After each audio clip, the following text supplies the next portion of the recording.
क्रांति ज्योति महात्मा फुले और डॉक्टर बाबा साहेब अम्बेडकर इनकी संयुक्त जयंती पिंपरी में मनाई जा रही है। ये जयंती महोत्सव 11 से 15 अप्रैल तक चला रहेगा। सभा मंडप में बैठे हुए भीम अनुयायी संगीत प्रेमी श्रोतागण देखकर वो खुद हक्का बक्का रह गए। श्रावणी जी ने सबको धन्यवाद दिया और उनकी प्रशंसा भी की। जसं लहानगिरीच्या गाडीवर आपल्या बाबासाहेबांनी आपल्याला बघून दिलाय, तसंच आपण आपल्या खाणाऱ्या भाकरीवर पण बाबासाहेबांचंच नाव आहे। सो अजून एक गाणं त्यांच्यासाठी।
बाबा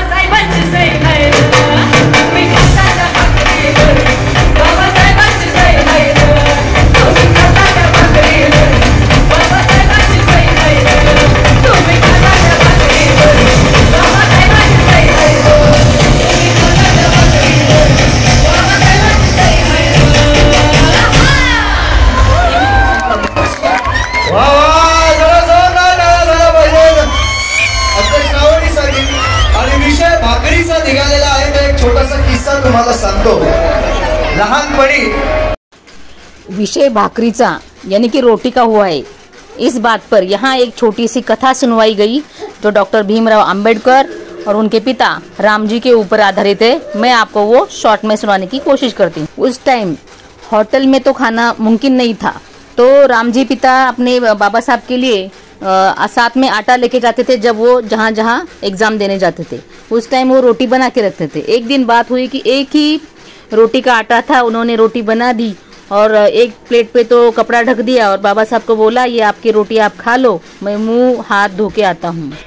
राम जी ने ऐसा जताया था कि जैसे उनकी रोटी कपड़े के नीचे है, लेकिन पेट में कुछ नहीं था, तो बाबा साहब ने ये भाप लिया था।